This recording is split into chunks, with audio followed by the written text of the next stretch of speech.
May it not be me speaking to your queens today, but let it be you speaking through me. Father, I pray that as I speak to your queens, I will decrease and you will increase in me in the mighty name of Jesus Christ. Amen.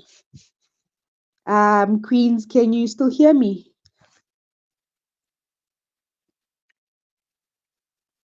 Yes, my queen, we can hear you. Okay, thank you, Samantha. Um, so when choosing the topic for today, I went through, I think, 5 topics. I was just so, I don't know. I was so sure I wanted my message for today to be it is finished, especially after the fasting. But then God just kept saying, I need you to surrender control first. You need to surrender control first. So we're here today. My main scripture, we're going to find it in the book of Genesis 22, verse 2, where God is speaking to Abraham. So I'll start from verse 1, then go to verse 2. It says, the Lord tells Abraham to offer Isaac as a sacrifice. Some years later, God decided to test Abraham. So he spoke to him. Abraham answered, Here I am, Lord.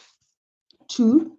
God said, Take now your son, your only son of promise, whom you love, Isaac, and go to the region of Moriah and offer him there as a burnt offering on one of the mountains of which I shall tell you. So in this scripture or chapter, we find the story of Abraham, who is a father to Isaac.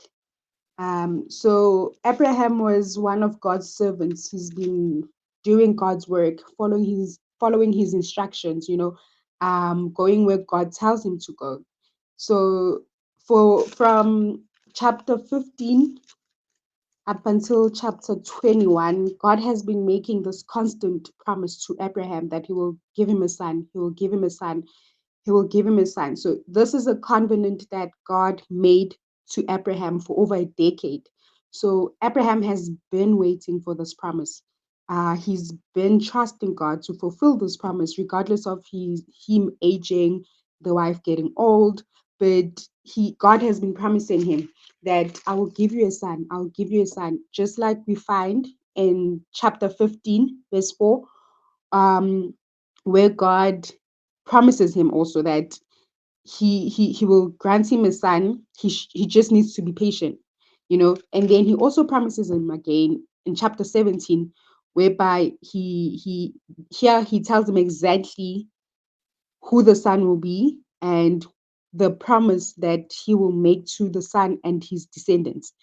So after waiting so long for the son, Abraham finally receives the son, and when he does receive the son, God puts him to a test. God tests his faith in him by asking him to sacrifice this one promise that he waited so long for. So when we have a season where Abraham is waiting for Isaac, so we're gonna call this season the waiting for Isaac season. This is where when you read chapter 15 till 21, where he's constantly waiting. Abraham is constantly waiting for God to fulfill this promise. And then once God has fulfilled this promise, we get a season where God puts Abraham, we get, oh, okay, I'll try to speak a bit louder.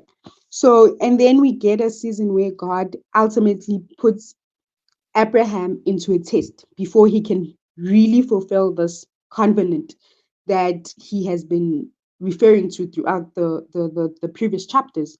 So here God is asking Abraham to sacrifice this promise. Now we have to understand that Abraham loves Isaac.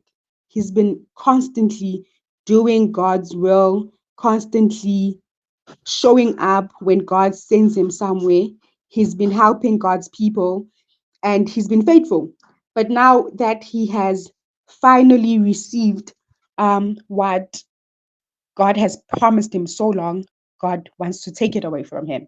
So this is where he's put into an ultimate test to see if he really, really has faith in God and he believes that regardless of God showing that he wants to take away what he has granted him after so many years, he is still able to fulfill this covenant that he made to him decades ago.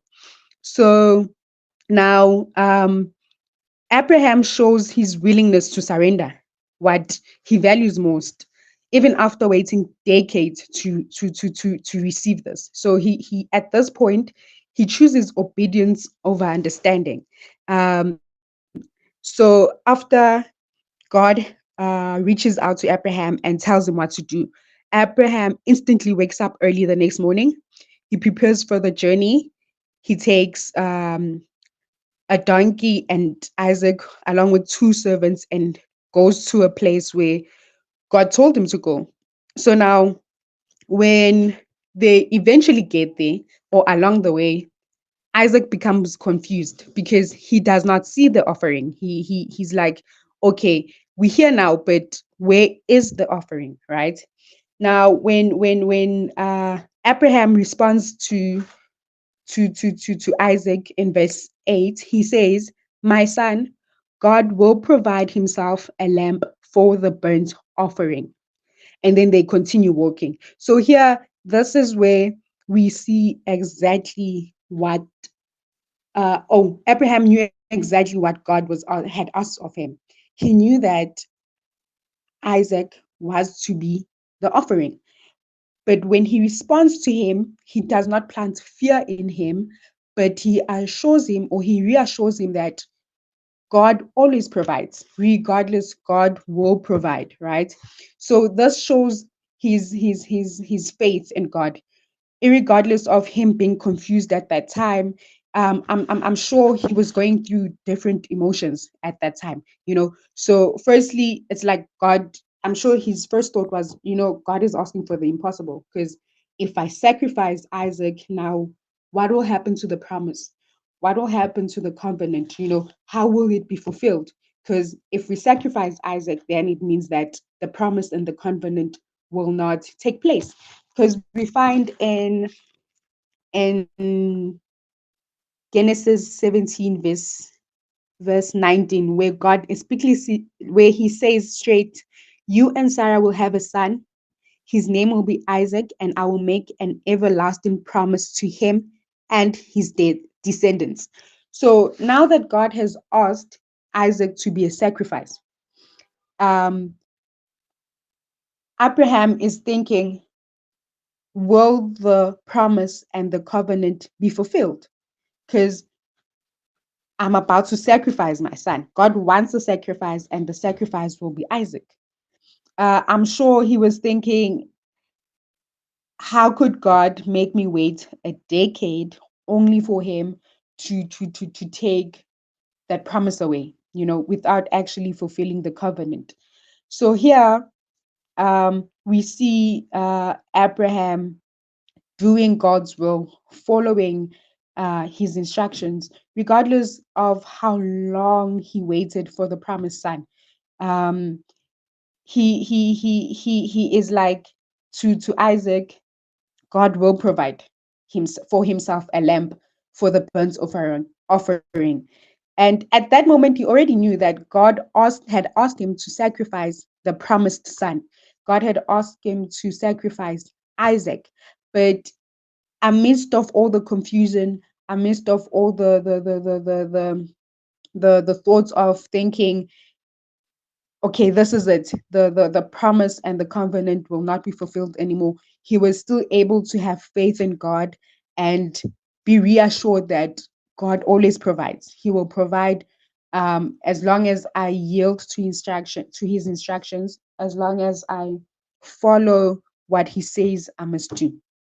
Also, um, we see how God is testing Abraham after handing him this promise that he had been promising him for over a decade. We see that Abraham is able to understand that even though the promise was given to me after so long, I still need to be able to know how to handle it. I still need to be able to know how to yield to God's instructions regardless. So this is what we find in the scripture. Sometimes we pray for something for so long, and when we receive it, we stop actually doing what God is asking of us. We stop following his instructions because we have this thing that, okay, I've already given this. I've already gotten what I've been praying for. I've already received what I've been praying for. So now you try by all means to guard and protect this promise that you've been waiting for. Now you don't want to do what God is asking of you because you're scared of losing this promise, forgetting that he's the one that fulfilled the promise in the first place. He's the one that granted you with this blessing that you've been praying and constantly asking for. And then we start mishandling it, the promise that we've gotten. We start making the promise the center of our being.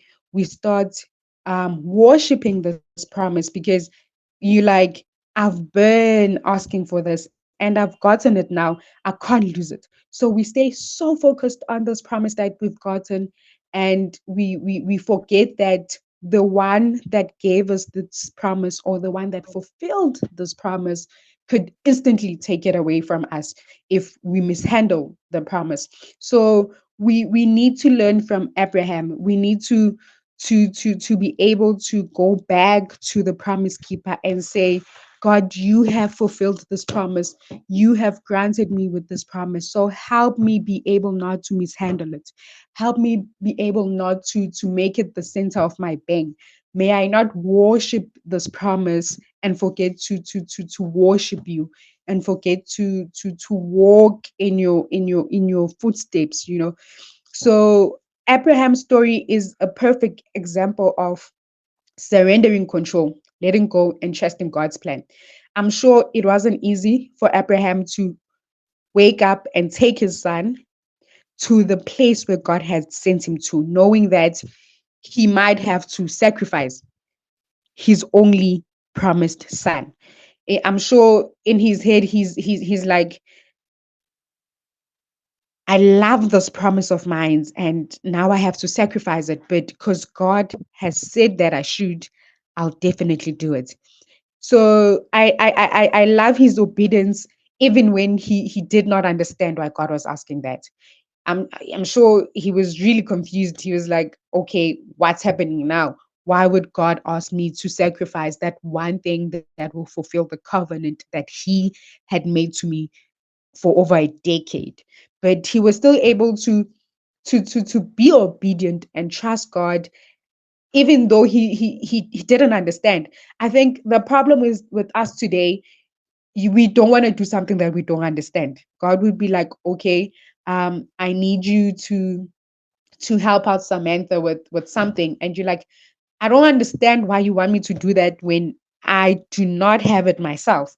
You know, we want to do things with our own understanding instead of trusting the journey, trusting God and his will and his plan. We want to go according to our understanding. We want to do things with understanding, and certain things we can't do them with understanding, especially when it comes to spiritual things. We need to yield to God's instructions and trust that what he had provided before, he's more than capable to provide for us again. He's more than capable to go above and beyond, as long as we surrender and let go of control and trust that God has a plan. God always has a plan. He wouldn't have sent Abraham to the mountain without knowing how he will provide when they get there.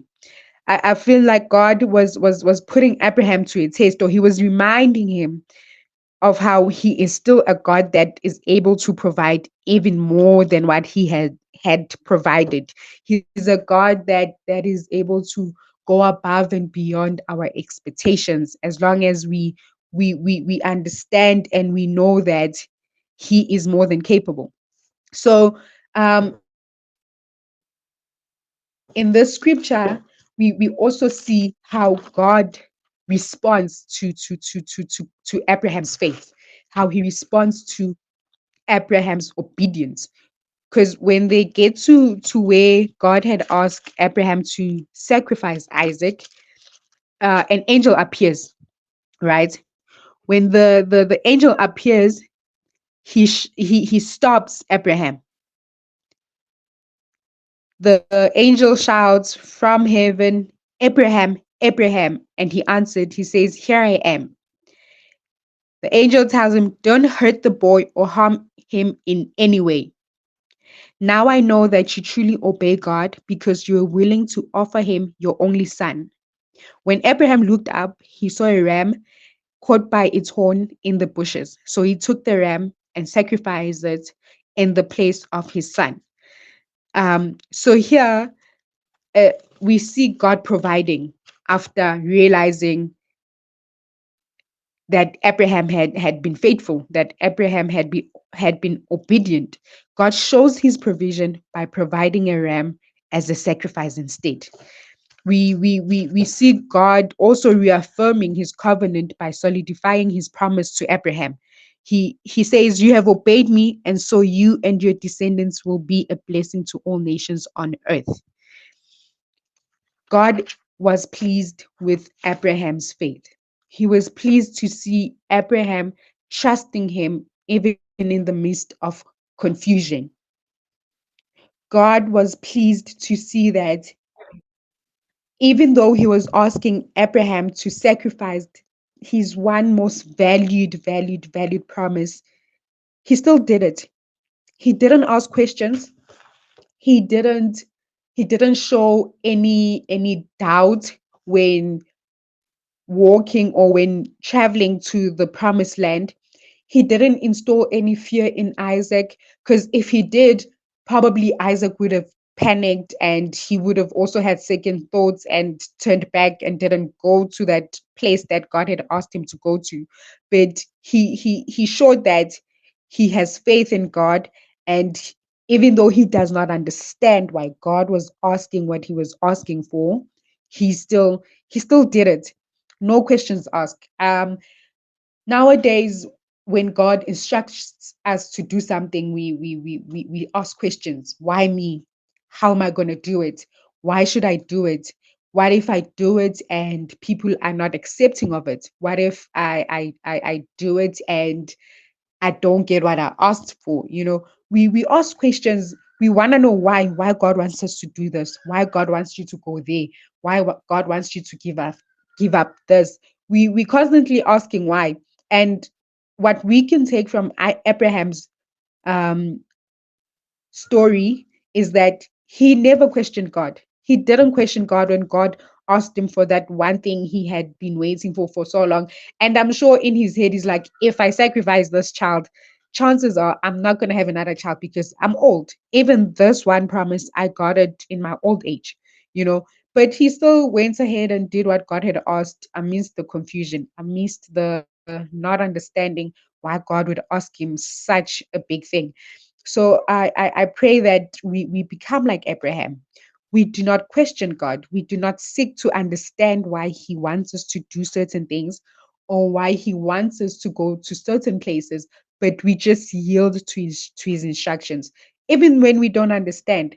But because we have faith and we trust that God's plan is always to elevate us, it's always to give us a bright future. It's not to harm us. God wouldn't ask Abraham to sacrifice his child just so that he could harm him, just so that he could hurt him. But I'm sure he was asking because he wanted to elevate him. It was that one final test that God wanted to put him through before he could finally solidify that covenant that he had made with him for over decades. So God wouldn't ask you to do something just so that you would be miserable, just so that you will feel like, okay, now things are not working in my way, things are not going my way. But God asks for something from you in order to give you something greater, in order to give you something more, something bigger. But because We do not see the bigger picture most of the time. You just see this one thing you were constantly praying for, so you can't lose it. You just fixated on it because you're like, I've prayed for this 10 years, I can't lose it. And then we fail to see the bigger picture that yes, you've prayed for this for 10 years, but it's nothing compared to what God actually wants from for you. God wants bigger things. God always wants bigger things for us. He just needs us to surrender control, to stop wanting or having the need to control everything, to stop wanting to be ahead of everything all the time. God just wants us to yield to his instructions. God wants us to trust his plan, because his plans are good. His plans are great. They are for us to prosper, to have bright futures. He never creates us so that we could suffer. God wants what's best for us. So Abraham was a man who was able to always let go and trust God's plan, even when he had to wait decades for that one promise. He still yielded to God's instructions. There was no point where he was like, okay, now I'm tired, I've been waiting for this, and God has not been pulling through, so I'm not going to do what he wants me to do now. He still did it. He still showed up. He still um yielded to God's instructions. He still yielded to God's plan. He was like, where you send me, I will go. What you want me to do, I will do. When you call for me anytime, any day, I will be there. I will answer, and I will do what you need me to do, regardless of whether the promise is here yet or the promise is not here yet. Abraham didn't change after he received the promise. He still heard God when he called him. He still did what God had asked of him, even after receiving what he had been waiting for so long. Abraham received Isaac in his old age. I'm sure he was like, I've been so faithful to God, but he took forever to give me this one thing. But even after receiving that, when God wanted to take it away, he surrendered. He was like, I'm surrendering. And I don't think it's because it was easy for him to do so, but it was because of the faith that he had in God. It was because he knew the journey that he had traveled with God. He knew where he comes from with God. He knew all the wonders God had performed. He's seen God come through for so many nations, for so many people along the way, leading to him receiving his promised son. He's seen God do wonders, and he knew that God will certainly provide. Even when he's asking for the impossible, God will provide. God will fulfill his covenant, because he is not a God that goes back on his word. He is not a God that lies. He is not a God that wants his servants to suffer. He is not that God. So Abraham showed that he trusts God's character more than having to understand how God does things. He didn't say, I want to understand how you're gonna do it, since you want me to sacrifice this promised son that is supposed to fulfill the covenant. He didn't do that. He was like, I understand his character. I understand that he's a God that provides. I understand that he's a God that goes above and beyond. I understand that he's a God that does things in his own way that I don't understand, but I will do what he asks for, because I know the character of this God. I know that he's a God that comes through for his people. I know that he's a God that makes a way even when I don't see that there's a way. So it is very important that we understand God's character. We don't have to understand how he does things. We don't have to understand how he moves, but we just need to understand his character. The moment we start understanding God's character, that's when our faith will increase. That's when we'll say, I know that he is a God that does what he needs to do. Even though I don't know how he does it, even though I don't know how he changes situations, but I know that he changes it. So our mission is not to understand how he does things, but we just need to understand that he does what he does, what he needs to do at that given time. He will do it. What he needs to provide at this that given time, he'll provide it. You don't have to understand, Wuti, how is God gonna provide? How is he gonna give me that money for my tuition? How is it gonna come to me? You don't need to understand that. That's not for us to understand. That's not for us to comprehend. But what we need to know is that he will do it. Regardless, he will do it. Whether you see a way or you don't see a way, God will do it. As long as we're able to let go and trust that his plans are good plans, his plans are bright plans for us, then God will do it. He will do it regardless. Whether I'm sleeping, he will still move and he will still do what he needs to do. Whether I don't see a way, he will still do it, because he is God. He is the mighty God who is seated above all other gods. He will do it. We just need to understand his character. And to in order for us to understand God's character, we need to read more of his word. His word tells us what kind of God he is, who he is. And once we get that, that's the first thing that we need to understand, his character. And once you understand his character, your faith will not be shaken. Your faith will be like Abraham's. Your faith will be rooted in knowing this God, in knowing that he is a God that goes above and beyond. He is a God of perfect plans. He's a God of answered prayers. He's a God that always makes a way. Where humans don't see a way, God makes a way. So Abraham was a wise man. Abraham was a man that had so much faith in God that he was like, if God wants this promised son, God's gonna have this promised son, regardless of what he has promised me decades ago. But if this is what God wants, this is what God will get. But at the same time, he knew that God always provides. He knew that if God wants this, I'm gonna give this to God.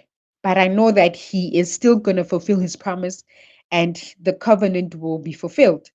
He didn't know how it was going to be fulfilled if Isaac is taken away, but he had faith that God would make a way. He had faith that God will provide, and God did provide. God um will make a way, and God did. So I pray that we become like Abraham. We have faith as Abraham's. We get to a point whereby we are able to go back to God with our promises, or the promises that He had fulfilled, and say, God, this is the promise that you have fulfilled, and I am trusting you with it. I am trusting you to help me be able to not misuse it, to help me be able to not put it above you, and still be able to say, this is what God had given me, and He is still God. Amidst of fulfilling the promise, I will still yield to His instructions. I will still go where He wants me to go, because surrendering control does not end only when God answers prayers or God fulfills promises, and now you're like, okay, this is it. I got this. Now I don't have to do what God wants me to do, because I've got what I've gotten, and I got what I was praying for. Now it's fine. I'll come back again when I need to pray for something else. But we need to get to a point whereby, even after we have received what we've been praying for, even after we have received what we've been asking for, may we be able to go back to God and say, God, continue using me. God, continue instructing me how to move, how to yield to your instructions. So yeah, my message for today was about letting go and trusting God's plan, even in the midst of confusion, even in the midst of not understanding why God would ask for something. Let us still yield to His instructions. When I received a text asking me to share today, I was like, yeah, how am I gonna do it? Because firstly, hey, I'm not that confident. when it comes to speaking. So how are we going to do it? So my first mistake was asking how am I supposed to do it? Why me? Instead of trusting that God wants to use me, so he will make a way. He will he will strengthen me. He will lead me. He will speak through me. Um and then but in the midst of all that fear, I was still able to yield to his instructions, because that's what's important, yielding to God's instructions, whether you see how you're going to be moving, whether you understand the plan or you understand the mission or not. um Yielding to the instruction is very important. So may we